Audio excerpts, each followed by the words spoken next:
Yesu ashimwe cyane muvandimwe mushiki wanjye mwene data dusangiye gucungurwa. Ndagushuhuje amahoro y'Imana bane nawe, umugisha w'Imana isumba byose ubane nawe.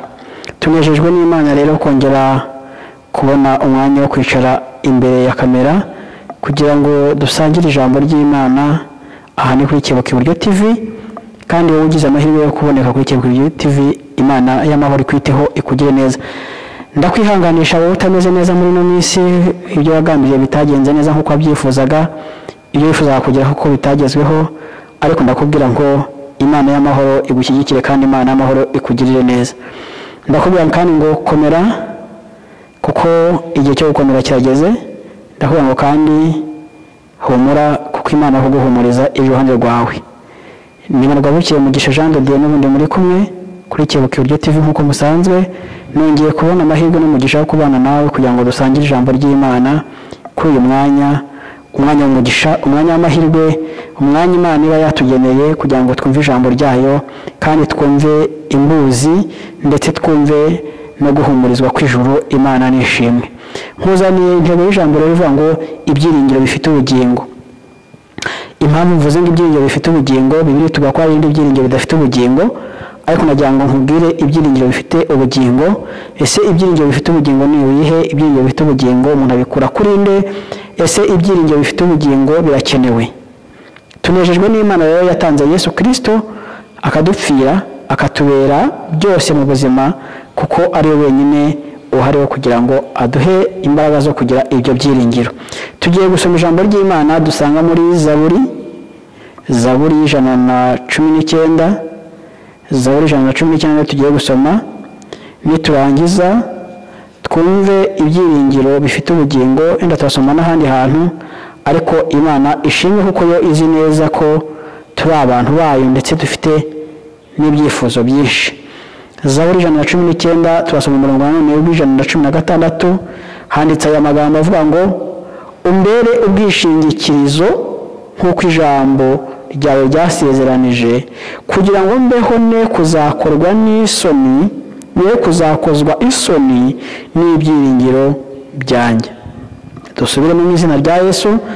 Umbere ubwishingikirizo nk'uko ijambo ryawe ryasezeranije, kugira ngo mbeho ne kuzakozwa isoni n'ibyiringiro byanjye. Imana iturengere kandi Imana itugirire neza.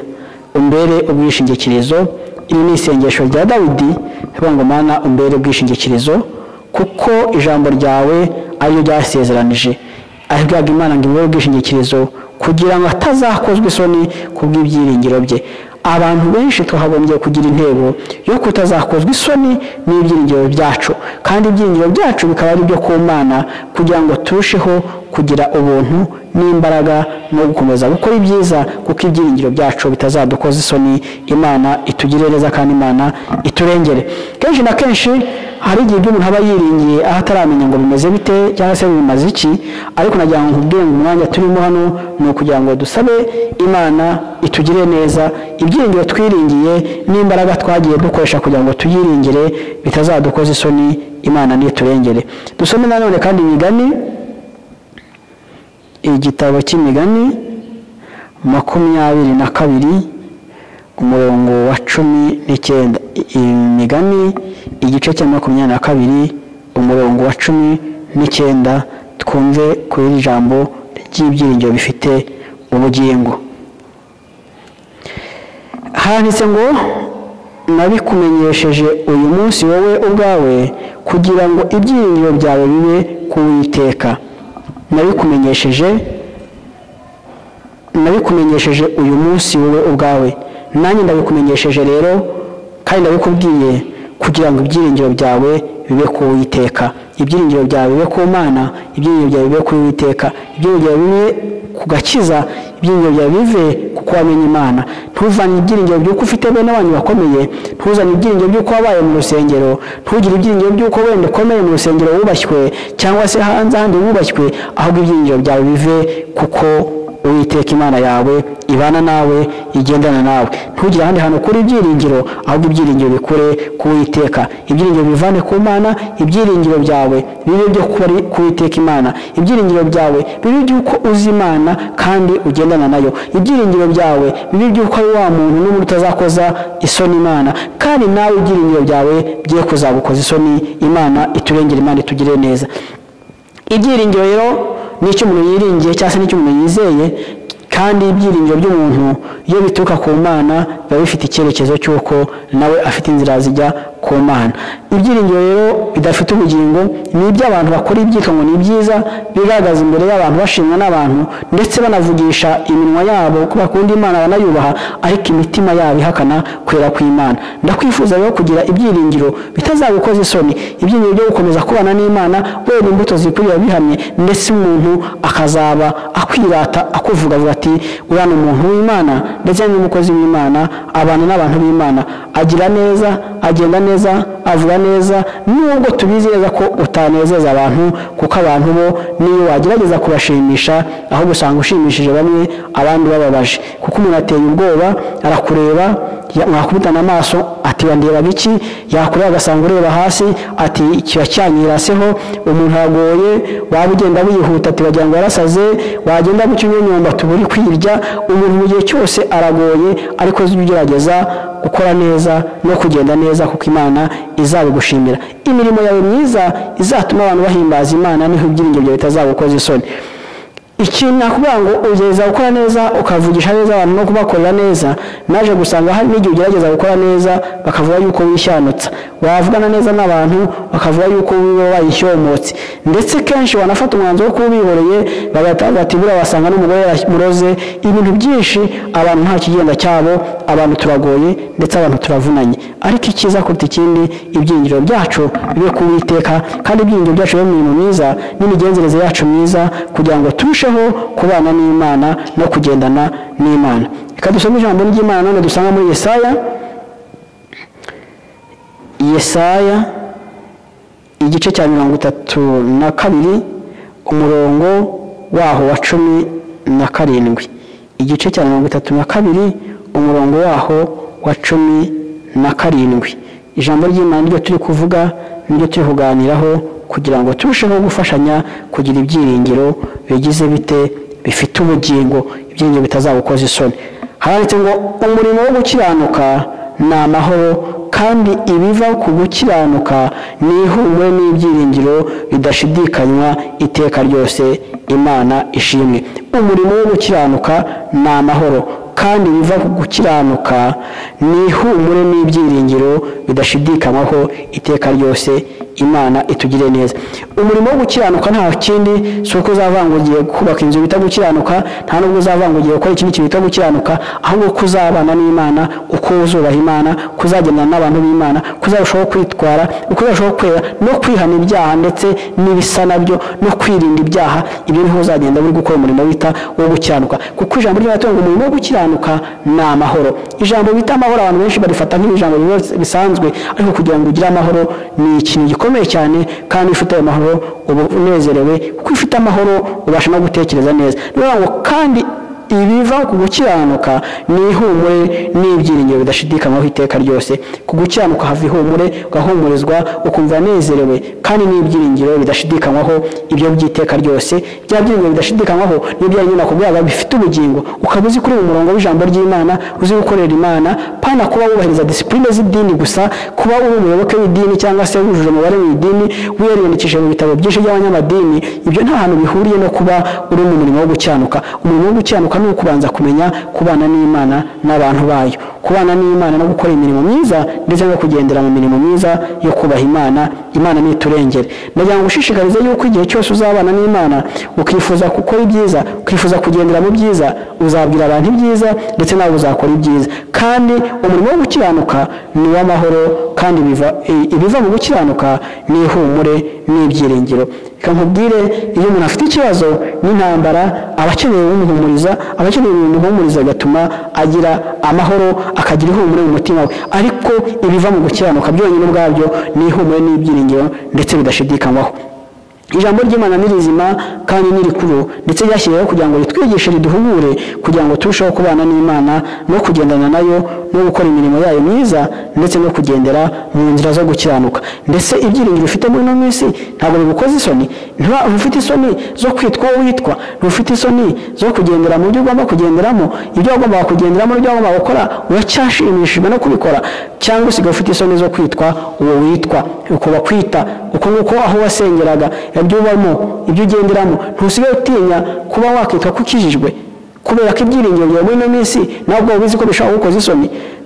Mbere tugikizwa tukiri abana tubona abantu bakijijwe vuba kandi abayirukanka bafite amapendo, bafite Bibiliya n'igitabo cy'indirimbo, nta kisoni bafite, biruka cyane, ubona bagiye mu rusengero badashaka gukererwa ndetse badashaka no kuba inkomyi y'ubutumwa bwiza. Ariko muri ino minsi ibintu byose byabaye ubusirimu, gukererwa nta kintu bikivuze, kugendana ibyo Bibiliya mu ntoki ni intambara, kugendana ibyo bitabo no kuna amapendo ntibikibaho. Wenda tuvuge ngo ni iterambere, ariko si Imana kera kose yari isanzwe ifite iteranyuma. Ni iterambere, dufite byinshi byo kugenderaho byo mu iterambere. Ariko kugira ngo mu mutima wawe ongera wige wowe gutunga ibyiringiro bifite ubugingo, wige kugendera imbere y'Imana n'umutima uciye bugufi kandi n'umutima utunganye. Reka twongere dusome ijambo ry'Imana dusanga mu Baroma igice cya 15 umurongo wa 4. Abaroma igice cya 15 turasoma umurongo waho wa 4. Ndigustatira gusoza, ntabwo ndi bukurambire ahubwo umva ijambo ry'Imana ubishyizeho umutima. Ibyanditswe kera byose byandikiwe kutwigisha kugira ngo kwihangana no guhumurizwa bitangwa nabyo biduhesha ibyiringiro Imana nishimwe. Ibyanditswe kera byose byandikiwe kutwigisha kugira ngo kwihangana no guhumurizwa bitangwa nabyo biduheshe ibyiringiro Imana nishimwe. Ibi byanditswe rero turi kuvugaho bikwigishe kwihangana kandi bikwigishe gukomera ndetse no guhumurizwa ndetse biduheshe ibyiringiro. Ibi byiringiro ufite icyo wiringiye, icyo wizeye, icyo ukomereyeho, niba ari ibyiringiro bitagukoze isoni, Imana nishimye kandi Imana nihimbazwe kubw'ibyo, kubera ko ari yo yonyine yo kugira neza kandi kanagukomeza. Naje gusanga kenshi na kenshi hari ibyo tuvuga ko tuzi, ibyo tuvuga ko twamenye, kenshi biba bitubwiye, hari igihe baba bitubwiye nabi ari ukugira ngo abone inyungu adukuraho. Ariko icyiza kuruta ikindi, nibiga gukora neza Imana izagushyigikira, nibiga kugenda neza Imana izabana nawe, kandi ibyiringiro byawe ntabwo bizigera bigukoza isoni, kuko n'ubundi uzavuga ati nubwo abantu banseka bansuzuguye bari kunsukira ku Uwiteka, nubwo abantu banseka bakamfata ntazi ibyo ndimo, ariko bazaba bari kunsukira ku Mana Nyiringabo, Imana ishobora byose. Hano rero turi kuri Kebuka Iburyo TV, dufite umwanya n'umugisha n'amahirwe Imana tugiriye kugira ngo tubashe kukugezaho ijambo ry'Imana. Uyu munsi rero tuguhumurije tukubwira ijambo ry'Imana ngo ugire ibyiringiro bifite ubugingo, bya byiringiro bitagukoza isoni, bya byiringiro bifite ahantu bishingiye kandi nta handi bigomba gushingira, ni ku Uwiteka Imana. Ibyo byiringiro nubigira uzabaho ufite amahoro, ibyo byiringiro nubigira kandi uzahumurizwa, kuko nyiri ibyiringiro ufite niwe ufite ihumure n'ubuntu bwose, ni nawe ufite amahoro n'agakiza no gutunganywa no kugendera imbere y'ibyiza. Iyi Mana twiringiye, Imana twakoreye, niyo yonyine ifite imbaraga n'icyubahiro cyo kuba yagufata ikakugira umuntu wo ishaka kubayo. Kuko twebwe twagerageje kenshi kwigira uwo abantu bashaka ko tubabo, ndetse twagerageje kenshi kugira ngo tube abantu bakomeye hari, turanashakashaka iby'ubutunzi, turanagerageza kugira ngo hari twiga amashuri, ariko byanze bikunze Imana itakurengeye nta muntu n'umwe wo kukurengera uhari. Imana kandi itakugarutseho nta muntu wakugarukaho. Niyo mpamvu nkubwira ngo komeza kugira ibyiringiro bifite ubugingo, kugira ngo ibyo wiringiye bitazaba imfabusa, kandi uzakomeze guhumurizwa ndetse no gukomezwa n'Imana. Uko uhumurizwa ujye uhumuriza abandi, kuko ibyiringiro byawe bizi neza yuko bifite ubugingo. Uramenya utazaba muri abantu bafite ibyiringiro bidafite ubugingo, kuko bumvise abandi bavuga Yesu bagahurura, bumvise abandi bakubita umuziki barirukanka, bumvise abandi babwiriza bakabona wenda babwirije bari kubahwa nabo bakabyirukangiramo. Ariko wowe shaka ibyiringiro bifite ubugingo, kuko niho Imana izita ku mirimo yawe, ikakugirira neza, ikakurengera, ikagushyigikira, kuko nta wundi mwami, nta bundi bwami, nta n'ubundi ubutware burusha Imana amaboko, burusha Imana n'imbaraga. Dushimiye rero Imana itwemereye ko uyu mwanya tubonye tukagira n'amahirwe yo kuboneka imbere yawe. Nawe ndakubwira ngo nezezwe nuko Imana igushyigikiye, nuko Imana yakurinze gakomeza kubana nawe. Urikebuka Ibiryo TV rero twifuje kugira ngo tukubwire ngo nawe uyu niwe mwanya wawe kugira ngo ugire ikintu wumva ugikomeze, kandi ucyumva ukimenyeshe n'abandi, kuko umwana mwiza cyangwa se umuntu muzima iyo yumvise ibyiza bimenyesha abandi, kuko uwo nguwo aba avuye mu mubare w'abantu bafite ubugugu. Ijambo ry'Imana niri kugeraho ujye uvuga ngo nanjye mpumujwe n'Imana, nkomejwe nayo, reka nanjye abantu mbagirireho umugisha kandi mbashyigikire. Dusoje rero dusenga Imana tuvuga ngo Imana itwagure mu mutekerezo byacu no mu mutwe no mu byo dukora, kugira ngo turusheho kugira ibyiringiro bifite ubugingo, kandi ubwo bugingo nta bundi butanga ni Yesu. Ubwo bugingo tuvuga no kuzabana n'Imana mu gihugu cyo mu ijuru, aho tutazongera kurira no kwimyoza no gusohoza umutima. Mana turagushimiye nanone kuko uri Imana yo gushimirwa, tuzaba tugushimira iteka kuko nta wundi mwami uriho asibye wowe. N'abandi bavuzwe baribagiranye, ariko ubwami bwawe ntabwo buzahanguka. Tugirire neza rero utureme mu mutima mushya, imbaraga zawe zibane natwe, kandi buri wese ibyiringiro bye umwigishe ko bikwiye kuba ibyiringiro bifite ubugingo, kugira ngo bitazamukoza isoni. Kandi abagiye bakorwa n'isoni kubera ibyiringiro bagiye biringira bidafite ubugingo, abo nubahembuze neza yawe n'ubuntu bwawe kuko uri Imana. Nanjye ndikwatse nkwiringiye mu izina rya Yesu Kristo, amen.